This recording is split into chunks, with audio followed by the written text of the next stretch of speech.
Hi friends, Subhanallah MD vegetable nursery, MD Hasan Agritech, Gundreddipalli. Friends, ఇప్పుడు మనమైతే బ్యాడిగిలో ఉన్నాం. ప్రజెంట్ అన్న దగ్గర. అన్న పేరు అనిల్. అన్నది ఇక్కడ చాలా సంవత్సరాల నుంచి ఇక్కడ నడుపుతా ఉన్నాడు. అన్నకు తెలుగు కూడా ప్యూర్గా మాట్లాడతాడు. నిన్న మీరు హుబ్లీది చూసినప్పుడు కొంచెం తెలుగు, ఆయన కన్నడ కాబట్టి అంతగా రాదు. అన్న తెలుగు కూడా ఇబ్బంది ఏం లేదు. మీకు ఫస్ట్ ఆఫ్ ఆల్ వచ్చేసరికి ఈరోజు బ్యాడిగిలో మీకు ఎటువంటి డౌట్స్ ఉన్నా సరే దాని గురించి మీరు కామెంట్ రూపంలో చెప్పండి. ఖచ్చితంగా మీకు దాని గురించి క్లారిఫై చేయడం అయితే జరుగుతూ ఉంటుంది. అసలు మార్కెట్ తగ్గడానికి గల కారణాలు ఏంటి, అసలు మార్కెట్ ఎప్పుడు పెరిగే ఛాన్స్ ఉంది అన్నీ తెలుసుకుందాం. నమస్తే అన్న. నమస్తే అన్న, ఇప్పుడు అసలు మార్కెట్ పెరిగే ఛాన్స్ ఏమన్నా కనిపిస్తా ఉంది ఇప్పుడున్న పరిస్థితుల్లో? మార్కెట్ పెరిగే ఛాన్స్ అయితే ప్రస్తుతానికి ఏం లేదు. అందరికి ఏమైందంటే లాస్ట్ 2 years నుంచి కొంచెం స్టాకులు పెట్టిన వాళ్ళకి కానీ అందరికి కొంచెం మార్కెట్ రాకపోవటం వల్ల కొంచెం అప్సెట్ అయిపోయి మార్కెట్ స్టాకులు పెడతానే భయపడుతున్నారు. ఆల్రెడీ కోల్డ్లో కూడా స్టాకులు ఒక 25% పాత స్టాకులు క్యారీ ఫార్వర్డ్ అవుతున్నాయి. 30% దాకా ఉండేవి. కష్టమే రేట్ రావటం అంటే. ఈ రేటు స్టడీగా ఉండిద్ది, ఎందుకంటే తగ్గకపోవచ్చు అనుకుంటున్నాం. ఓకే, ఇప్పుడు పోయిన సంవత్సరం ఒక 3 లక్షల ఎకరాలు వేసింది అనుకున్నా బ్యాడిగి ప్రాంతంలో, లేదా కర్ణాటక మొత్తం. ఈ సంవత్సరం ఒక 1,00,000 ఎకరాలు 1,50,000 ఎకరాలు వేసింది అనుకుందాం.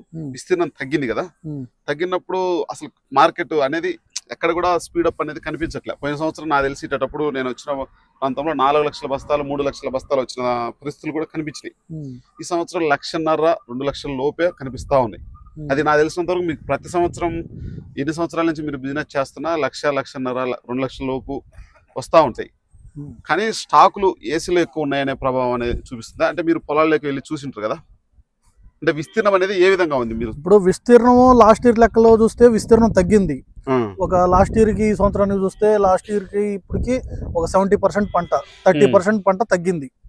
టోటల్ గా 30% పంట తగ్గింది అనుకోవచ్చు. బట్ ఏమైందంటే కోల్డ్ స్టోరేజ్ లో స్టాకులు ఉంది. తర్వాత గుజరాత్ గొండల పంట బాగానే ఉంది. ఎంపీ కొంచెం ఫెయిల్ అయింది. ఇటు మహారాష్ట్ర వచ్చేటప్పుడు నందర్బార్ పంట బాగానే ఉంది. తర్వాత ఇప్పుడు కర్ణాటక వచ్చేటప్పటికి ఆల్రెడీ కర్ణాటక ఆంధ్ర వచ్చేటప్పటికి కోల్డ్ స్టోరేజ్ లో స్టాకులు కూడా కొంచెం ఉండటం వల్ల ఆ తగ్గిన పంటకి ఈ కోల్డ్ స్టోరేజ్ లో ఉన్న స్టాకులు ఇది అవటం వల్ల కొంచెం రేటు వచ్చే ఛాన్సెస్ తక్కువగా ఉంది. తర్వాత ఎక్స్పోర్ట్ విషయానికి వచ్చేటప్పటికి ఎక్స్పోర్ట్ కూడా కొంచెం స్లోగా ఉంది. ఈ బయో ఫర్టిలైజర్స్ వల్ల ప్రతి ఒక్క కంట్రీ కూడా అంతకుముందు లాస్ట్ టైం అయ్యేదంటే USA, UK, కెనడా ఈ 3 కంట్రీసే వచ్చేటప్పుడు మనకి ఆర్గానిక్ అడిగేవాళ్ళు.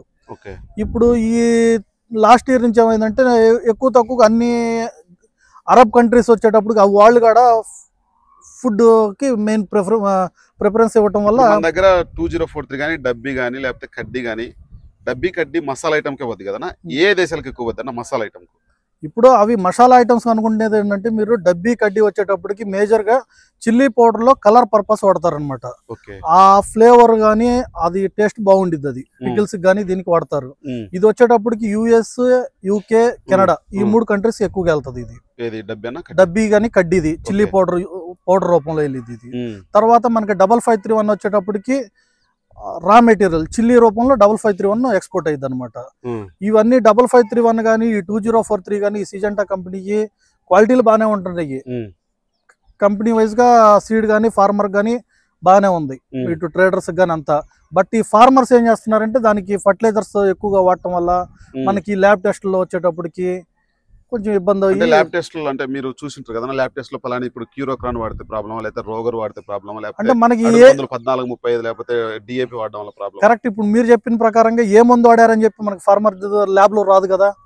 బట్ కెమికల్స్ ఈ కెమికల్ ఎక్కువగా ఉందని చెప్పి మనకు వచ్చింది రిపోర్ట్.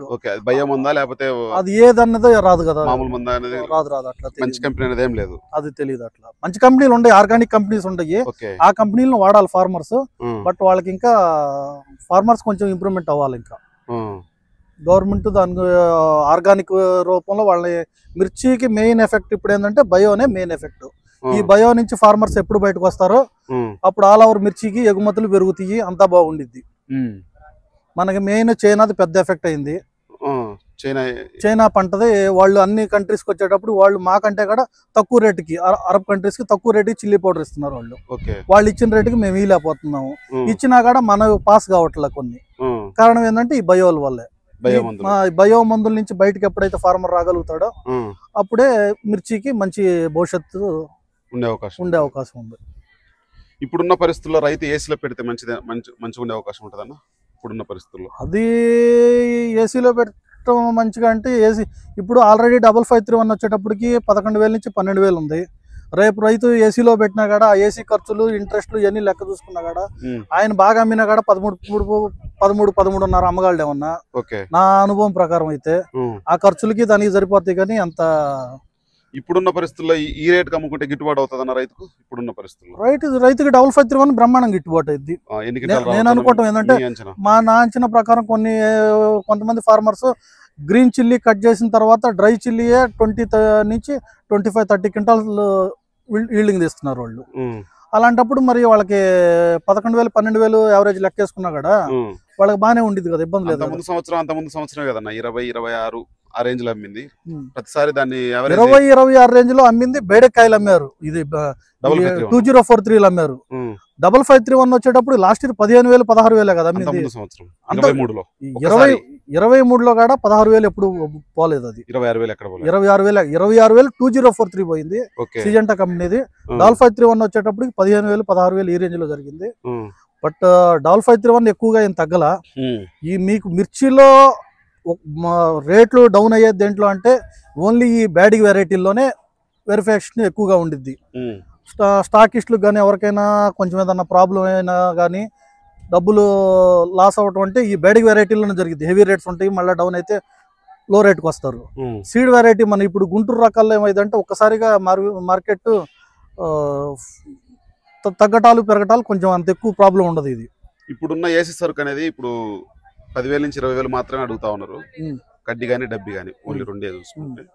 ఇప్పుడు కొత్తది వచ్చే మాత్రం కడ్డీ కానీ డబ్బి కానీ 15,000 నుంచి దగ్గర 35,000-40,000 వరకు కూడా వేస్తా ఉన్నారు. రీజన్ ఏంటన్నా? పోయిన సంవత్సరానికి ఈ సంవత్సరానికి పాత పంట ఏమైందంటే మీకు ఏసీలో పెట్టిన పంట ఒక 6 మంత్స్ తర్వాత దానికి వచ్చేటప్పటికి ఆ ఫ్లేవర్ కానీ ఆ ఒరిజినాలిటీ తగ్గిపోయింది.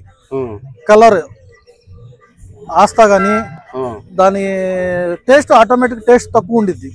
కొత్త పంటకు వచ్చేటప్పుడు ఇప్పుడు మనం కొత్త కారం కొట్టిన రోజు మనం చూస్తుంటే ఎట్లా ఉంది దీంట్లో టేస్ట్ గా బాగా స్మెల్ అర్థం అయిపోయింది మనకి. పాతపడిన తర్వాత కారం ఎట్లా ఉంటుంది అట్లాగే ఉంటుంది. ఇప్పుడు ఐపీఎం రిపోర్ట్లు చెక్ చేస్తే ఏసీలో పెట్టిన సరుకు మాకు అంతగా పనికి రాదని అక్కడ ఉన్న రిపోర్ట్లు వస్తా ఉన్నాయి. అవునవును, కరెక్ట్. ఇప్పుడున్న ఫ్రెష్ సరుకు అయితే కొంచెం బాగుంది, తక్కువ వాడారు ఈ సంవత్సరం అని చెప్తారు రైతులు. కొంచెం మందులు రైతులు ఈ సంవత్సరం మందులు తక్కువ వాడటానికి కారణం ఏంటంటే రేట్ లేకపోవడం వల్ల మందులు తక్కువ వాడారు. కొంచెం అదొక ప్లస్ పాయింట్ అయింది అనమాట. అదే కొత్త సరుకు అయితే అడుగుతా ఉన్నారు. రైతులు లాస్ట్ 2 years 3 years ఏం జరిగిందంటే రేట్ ఉండటం వల్ల రోజు మందులు కొట్టడం మొదలు పెట్టారు. ఇప్పుడు ఏమైందంటే రేట్ లేకపోయేటప్పుడు కొంచెం జాగ్రత్తగా వాళ్ళు ఖర్చులు చూసుకొని వాడుతున్నారు. దానివల్ల ఇబ్బంది ఏం లేదు. రైతులు మందులు వాడటం తగ్గించాలి ముందు, నాకు తెలిసినంత వాటికి వాళ్ళు ఖర్చులు తగ్గించుకోవాలా. ఓవరాల్ గా కర్ణాటక మొత్తం ఏసీలో స్టాక్ ఎంత ఉండొచ్చు అన్న? కర్ణాటక మొత్తం వచ్చేటప్పటికి ఇప్పటికి పాత సరుకు వచ్చేటప్పటికి నా ఉద్దేశం ప్రకారం అయితే ఒక 15 లక్షల సరుకు బస్తాలు కర్ణాటక మొత్తం. చాలా మంది మనకు 50 నుంచి 60 లక్షలు ఉంటాయి. ఓన్లీ హుబ్లీలో బళ్ళారిలో దగ్గర 15 నుంచి 25 లక్షల మధ్యలో ఉంటాయి అని స్టాక్ చెప్తా ఉన్నారు. మళ్ళీ బ్యాడిగిలో ఒక 15 లక్షల దాకా ఉంటాయి. బ్యాడిగిలో ఉందే నీకు మొత్తం 32 కోల్డ్ స్టోరేజ్లు. 32 కోల్డ్ స్టోరేజ్ల మొత్తం మీద నువ్వు కోల్డ్ స్టోరేజ్కి వచ్చేటప్పటికి 30% వేసుకున్నా కూడా నాకు తెలిసి 7-8 లక్షల కంటే ఉండదు. ఈ 7-8 లక్షల్లో కూడా 3 లక్షల బస్తాలు వచ్చేటప్పటికి ట్రేడర్స్ అయ్యే ఉంటాయి ఎక్కువ పర్సెంట్. ఈ ట్రేడర్స్ ఏం చేస్తారంటే రొటీన్ మీద జనవరి ఫిబ్రవరిలో ఖాళీ చేసుకుంటారు వీళ్ళు. మళ్ళా కొత్త సరుకు రావాలా.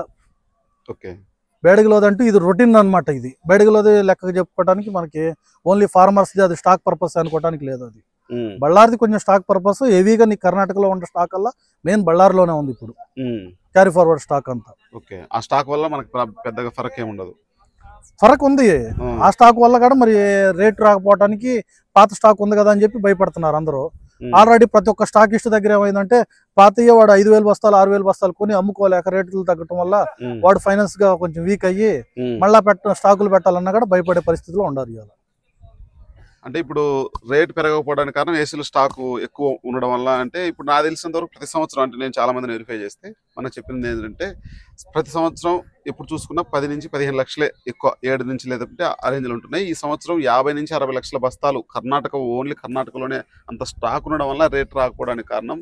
ఎక్కువ శాతం కూడా గుంటూరుకు ఇక్కడ నుంచి 100 బండ్లు అక్కడ స్టాక్ పెట్టారు. ప్లస్ ఇక్కడ నుంచి కూడా కంటిన్యూగా ఇంకా రేట్ ఎక్కువ వస్తుందేమో అని అక్కడికి తీసుకెళ్లి అమ్మడం వల్ల కొంచెం అటువంటి పరిస్థితులు జరుగుతూ ఉందని చెప్తా ఉన్నారు. అలాంటివి ఏం లేదు. కొన్ని మసాలా కంపెనీస్ ఏముందంటే స్పైసెస్ కంపెనీస్, వాళ్ళు గుంటూరులో వాళ్ళది స్పైస్ ప్లాంట్లు ఉండటం వల్ల వాళ్ళు గ్రైండింగ్ పర్పస్ ఇక్కడి నుంచి అక్కడ షిఫ్టింగ్ చేసుకుంటున్నారు. కానీ పర్టికులర్ గా బ్యాడిగి మార్కెట్ నుంచి గుంటూరు మార్కెట్ సరుకు పోతుంది అమ్మటానికి అనేది అది రాంగ్ ఇన్ఫర్మేషన్. పోతుంది దేనికి, ఇప్పుడు ఐటీసీ కంపెనీలు కొన్ని క్వాలిటీ వాళ్ళ ప్లాంట్లు అక్కడ ఉన్నాయి అనమాట, వాళ్ళ గ్రైండింగ్ ప్లాంట్లు. దానికి అక్కడ రెగ్యులర్ వాళ్ళ ప్రొడక్షన్ కోసం అని చెప్పి ఇక్కడ నుంచి సరుకులు వెళ్తున్నాయి. కొంతమంది డీలర్స్ సప్లై చేసే వాళ్ళు చేస్తున్నారు అనమాట. అంటే ఎక్కువ అంటే బళ్ళారిలోనే దగ్గర 15 నుంచి 25 లక్షలు అంటే మీరు వెరిఫై చేసి ఉండే స్టాకులు ఉన్నాయి. బట్ అది మేజర్ రీజన్ అయితే కాదు. మేజర్ రీజన్ వచ్చేటప్పటికి ఏంటంటే లాస్ట్ ఇయర్ ఏమైందంటే, మీకు లాస్ట్ ఇయర్ కాకుండా before last year rate heavy ఉండటము, లాస్ట్ ఇయర్ రేటు తగ్గటం ఒక్కసారిగా. ప్రతి ఒక్క మసాలా కంపెనీ వాళ్ళు ఏమో ఎక్స్పెక్ట్ చేశారంటే ఇంతకంటే తగ్గిద్దా అన్న ఎక్స్పెక్టేషన్ తోటి లాస్ట్ ఇయర్ ఓవర్ స్టాక్ తీసుకున్నారు వాళ్ళు. ప్రతి ఒక్క కంపెనీ దగ్గర ఫిబ్రవరి దాకా సరిపడే స్టాకులు ఉన్నాయి అనమాట. ఈ నెల వాటికి వాడికి క్వాంటిటీ ఎంత కావాలా, వాళ్ళ దీనికి సేల్ పాయింట్ ఎంత ఉందో దానికి తగ్గట్టుగా స్టాకులు పెట్టారు వాళ్ళు. ఆల్రెడీ స్టాకులు ఉన్నాయి. వాళ్ళు మళ్ళీ కొత్తగా తీసుకోవడానికి కొంచెం వెయిట్ అండ్ సీ అని దాంట్లో ఉండారనమాట. ఎందుకంటే రేట్లు తగ్గుతాయి చూద్దాము. రంజాన్ కు ముందే పెరిగితే కొంచెం ప్లస్ అయ్యే అవకాశాలు ఉంటాయి. రంజాన్ తర్వాత పెరగదేమో, కొంచెం రంజాన్ ప్రభావం కొంచెం ఉంటుందేమో. అంటే మార్కెట్ పెరగడానికి రంజాన్ ముందే పెరగాలి, పెరిగితే తర్వాత పెరగకపోవచ్చేమో, ఇదే మార్కెట్ ఉంటుందేమో. ఆ సెంటిమెంట్స్ అవన్నీ కొంతమంది ఎక్స్పెక్ట్ చేస్తారు కానీ నేను ఎక్స్పెక్ట్ చేయను. ఆల్రెడీ ఇప్పుడు మార్కెట్ ఉండటమో పూర్తి బాటంలో ఉంది. పెరిగే ఛాన్సెస్ లేకపోవటం అనేది నా ఉద్దేశం ఏంటంటే, ఆల్రెడీ అందరి దగ్గర స్టాకులు ఉండయి, వీక్ అయి ఉండారు అందరూ. ఏదో ఇంతకంటే తగ్గిద్దా చూద్దామని చెప్పేసి లాస్ట్ ఇయర్ తగ్గింది కాబట్టి ఆల్రెడీ తీసుకొని స్టాక్ పెట్టారు. పెరగలేదు కదా. ఒకవేళ పెరగలేదంటే మార్చి తర్వాత పెరిగిద్దేమో. రంజాన్ తర్వాత పెరిగితే ముందే పెరగాలి, పెరిగే ఛాన్స్ ఈ పెరగాలని అంటే ఏదన్నా అనుకోకుండా ఏదన్నా ఎక్స్పోర్ట్ లాంటిది ఫుల్ గా వితౌట్ ల్యాబ్ టెస్ట్ ఇవన్నీ లేకుండా వస్తే కనుక ఏదన్నా పెరిగే ఛాన్సెస్ ఉంది. అవన్నీ ల్యాబ్ టెస్ట్ అయితే పంపించిన ఐటమ్ ఖచ్చితంగా ల్యాబ్ టెస్ట్ కావాల్సిందే. అవన్నీ ఫుడ్ ప్రాబ్లమ్స్ చాలా ఎక్కువగా ఉన్నాయి. ఈ బయో కంపెనీల వల్ల చాలా ఇబ్బంది అవుతుంది వీటి వల్ల. ఇప్పట్లయితే కనుక ప్రాబ్లం అయితే ఈ సంవత్సరం సరుకు అయితే ఇబ్బంది లేదని ప్రజెంట్ ఏసీలో ఉన్న మెయిన్ ఏం జరుగుతుందంటే, అంతకుముందు వచ్చేటప్పటికి డ్రై చిల్లీ అంటే only south India, Karnataka, Andhra.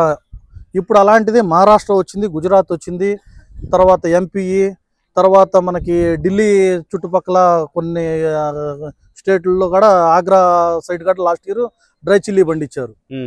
నేను లాస్ట్ ఇయర్ జమ్మూ అటు వెళ్ళాను నేను బిజినెస్ పర్పస్. అక్కడ కూడా కొంత ఏరియాలో డ్రై చిల్లీ పంట ఉంది. అక్కడ రేట్ ఎక్కువ ఉండేటప్పుడు వాళ్ళు అంతకుముందు యాక్చువల్లీ వాళ్ళకి డ్రై చిల్లీ పర్పస్ వాళ్ళు పండించేవాళ్ళు కదా, వాళ్ళు ఓన్లీ గ్రీన్ చిల్లీ. అది డ్రై చిల్లీ ఉండటం వల్ల వాళ్ళు ఆ టేస్ట్ చూసి ఆ డబ్బులు రాబడి చూసారు వాళ్ళు కొంతమంది డ్రై చిల్లీ పండిస్తున్నారు అక్కడ. అందువల్ల మనకేమైందంటే ఆల్ ఓవర్ ఇండియా వచ్చేటప్పటికి సీజన్ వైజ్ గా, ఇప్పుడు పంజాబ్ లో వచ్చేటప్పటికి ఆల్రెడీ అక్కడ మే జూన్ లో సీజన్ స్టార్ట్ అయింది. మే జూన్ లో పంజాబ్ లో సీజన్ స్టార్ట్ అయింది అనమాట. కొన్ని రోజులు పోతే నాకు తెలిసినంత వరకు ప్రతి నెల సరుకు కంటిన్యూగా, అదొక ఎఫెక్ట్. కొన్ని స్టేట్లలో సీజన్ వైజ్ గా పంటలు రావటం. ఆల్ ఓవర్ ఆంధ్ర, కర్ణాటకలో విలేజ్లో కూడా కోల్డ్ స్టోరేజ్లు ఉండటం వల్ల ఎక్కడ పడితే స్టాక్ అనేది అసలు లెక్క దొరకకుండా అయిపోతుంది. ఇప్పుడు కంటిన్యూగా సరుకు దొరికే పరిస్థితిలో ఉంది. రైతు ఫస్ట్ ఆఫ్ ఆల్ నాకు తెలిసి ఒక సంవత్సరం పూర్తిగా అంటే 10 ఎకరాలు వేసే మనిషి ఒక 2 ఎకరాలు లేదంటే 1 ఎకరా కుదిస్తే చాలా వరకు కొంచెం మార్పు వచ్చే అవకాశాలు కనిపిస్తాయంటారు. జరిగినది ఏంటంటే లాస్ట్ ఇయర్ కాకుండా బిఫోర్ లాస్ట్ ఇయర్, అంతకుముందు 2022-23 సంవత్సరాల్లో మిర్చి రేటు అధికంగా ఉండటం వల్ల 23లో రైతులు ఏం చేశారంటే 10 ఎకరాలు వేసేవాళ్ళు 20 ఎకరం 30 ఎకరం వేయటం వల్ల ఆ ప్రభావం పడింది. కానీ ఒరిజినల్ మిర్చి పండించే రైతులు ప్రతి సంవత్సరం కంటిన్యూగా వేసుకుంటూ వస్తారు. దానివల్ల ప్రభావం ఏముండదు. ఇది నాకు తెలిసి ఇంకొక 2 ఇయర్స్ రాబోయే సంవత్సరం కూడా రైతులు ఈ సంవత్సరం పండించిన రైతులు మిర్చి చేస్తారు. ఒక 2 or 3 ఇయర్స్లో ఈ పాత స్టాక్లన్నీ కొంచెం క్లియర్ అయిపోతాయి. మళ్ళీ ఒక 2 ఇయర్స్ తర్వాత లైఫ్ వచ్చింది మళ్ళీ మిర్చికి. ఇబ్బంది ఏమి ఉండదు. 5531 వల్లనే మార్కెట్ పూర్తిగా కొలాప్స్ అయిందని చెప్తా ఉంటారు, ఎంతవరకు నిజమా? 5531 అనేది ఎఫెక్ట్ అంటే ఎక్కువ శాతం సరుకు అంతా ప్రతి మార్కెట్ కు తీసుకుపోయి వరంగల్ కానీ, ఖమ్మం కానీ, హైదరాబాద్ కానీ, హుబ్లీ కానీ, లేకపోతే బ్యాడిక్ కానీ, గుంటూరు కానీ వందల బండ్లు ఎటు చూసినా 5531 కనిపిస్తా ఉంటే కారం పట్టే మిల్లులు కానీ లేకపోతే అటువంటి కంపెనీలు ఎక్కువ శాతం ఈ సరుకు లైక్ చేయడం. అంటే నాకు తెలిసినంత వరకు ఒక 30% అక్కడ ఒక 100 మంది వ్యాపారస్తులు ఉంటే గుంటూరులో ఒక 30% మంది హుబ్లీకి వచ్చి లేదంటే కనుక బ్యాడికి వచ్చి ఒక 8,000 9,000 5531 దొరుకుతుంది. మనం కారం మసాలా కంపెనీలు కానీ లేకపోతే ఎవరైనా సరే తక్కువకు వస్తా ఉందనే ఉద్దేశంతో 5531 ఎఫెక్ట్ అనేది మిగతా కార్యానికి ఏది వాడినా ఇబ్బంది లేదు కదని ఆలోచన. యాక్చువల్లీ 5531 సీడ్ అనేది ఏంటంటే బ్యాడిగి తేజ రెండు కలిపి క్రాస్ సీడ్ అనమాట. అది ఓకే. మసాలా కంపెనీ వాళ్ళకి ఏమవుతుంది, కలర్ కానీ పంజంప్షన్స్ కానీ రెండు కూడా 5531 లో వస్తుంది. ఫార్మర్ వైజ్ గా చూసుకుంటే అంతకుముందు తేజాలు చిన్న చిన్నగా ఉండి కటింగ్ కి ఫార్మర్స్ ఇబ్బంది పడ్డారు. బేడికి వచ్చేటప్పటికి ఏమన్నా దీనికి వైరస్ ప్రభావం ఎక్కువ ఉంది, నాటు బేడిగా పండట్లేదని చెప్పి రాను రైతులు ఒరిజినల్ బేడికి పండించడం తగ్గిపోయింది. ఈ రెండు క్రాస్ సీడ్ సీజంటా కంపెనీ 5531 తీసుకురావడం వల్ల రైతులకి అనుకూలంగా ఉంది. 5531 first 2 or 3 cutting farmer green chilli cut చేస్తున్నాడు, దాంట్లో మంచి రేటు లాభం పొందుతున్నాడు. తర్వాత డ్రై చిల్లీకి వస్తున్నాడు ఫార్మర్. 10,000 రూపాయలు కింటా ఉండగా 15 క్వింటాలు 20 క్వింటాలు పడినా కూడా ఒక 2-3 లక్షలు దాంట్లో సంపాదించుకున్నాడు. లాభం ఉండబట్టే కదా ఫార్మర్ గానీ 5531కి వెళ్తుంది, ఇటు ట్రేడర్స్ గా దీనికి వస్తుంది. అంటే దాని ఎఫెక్ట్ చూపిస్తా ఉంది మార్కెట్ ప్రభావం. అంటే ఇది 30 క్వింటాలు అవుతా ఉంది, 20 నుంచి దగ్గర 30 క్వింటాలు అవుతా ఉంది. అవుతుంది కరెక్టే, మరి దానికి తగ్గట్టు రేట్ కూడా కరెక్టే కదా. ఎండోఫైల్ కానీ 341 కానీ దీని ఎఫెక్ట్ వలన 5531 ఎఫెక్ట్ వలన కౌంటర్ సేల్ ఉన్న 341 కానీ నెంబర్ 5 కానీ సూపర్ 10 పూర్తి ఎఫెక్ట్. యాక్చువల్గా 5531 లేనప్పుడు ఏమైందంటే డిడిఈ, ఎండో5, తేజ ఈ మూడు ప్రిఫర్ చేసి వాళ్ళకి ఎంత క్వాంటిటీలో ఎట్లా కలుపుకోవాలా అన్న దాని మీద కంపెనీల వాళ్ళు, మసాలా కంపెనీ వాళ్ళు డిపెండ్ అయ్యేవాళ్ళు. వాళ్ళకి కారం కావాల్సినప్పుడు కారానికి తేజ, తర్వాత బ్యాడ్కి ఇంగ్రీడియంట్స్ కలుపుకోవడానికి వాళ్ళకి కొంచెం ప్రాబ్లమ్స్ అయ్యేది. ఇప్పుడు ఏమైందంటే ఓన్లీ 5531 యూజ్ చేస్తున్నారు. కారం కానీ కలర్ కానీ బాగానే వస్తుంది. ఎక్కువగా వాడే ఈ మసాలా కంపెనీల వాళ్ళు కూడా 5531 ఎక్కువగా వాడుతున్నారు, ఇబ్బంది ఏం లేదు. మరి దాని ప్రభావం ఆ సీడ్ కంపెనీ అది రావడం వల్ల మిగతాడికి ప్రభావం పడింది. ఎఫెక్ట్ అంటే కౌంటర్ సేల్ కూడా మనం కారం మిల్లు అంటే కారం అదే ప్యాకెట్లు తయారు చేసి అమ్మేవాళ్ళు ఐటీసీ కానీ లేకపోతే ఏదైనా కానీ మనకు కావాల్సిన కారం తయారు చేసే విధానం కదా. మనం 55 సూపర్ 10 లేకపోతే నెంబర్ 5 ఎండో5 ఏది వాడినా దీనంత టేస్ట్ రావట్లేదు. ప్లస్ కలర్ కూడా చాలా వరకు బాగుంటది. ఇది 5531 ఉంది కలర్. ఒరిజినల్ బ్యాడిగి కాయలు మీరు తొడాలు తీపిచ్చి పౌడర్ వేస్తే 8 months దాకా క్వాలిటీ బ్రహ్మాండంగా ఉండిద్ది, ఎలాంటి ఇబ్బంది ఉండదు. కాకపోతే అదేంటంటే కారం తక్కువ వచ్చింది. ఈ నాన్ వెజ్ కర్రీస్ కి కొంచెం ఆ కారం సెట్ కాదు. అదే ఇప్పుడు ఏమైంది, దాని ప్లేస్ లోనే బ్యాడిగి ఇటు తేజ రెండు కింగ్ ఆఫ్ ద చిల్లీ, కడ్డీ Byadgi Teja king of the chilli, ఈ రెండిటి నుంచి క్రాస్ సీడ్ వచ్చిందే 5531. మరి ఆ రెండిట్లో ఉండే ఇంగ్రీడియంట్స్ దీంట్లో ఉండేది కదా ఆల్రెడీ, ఇంకా ఇబ్బంది ఏముంది ఇంకా. ఓకే, థ్యాంక్ యూ అన్న.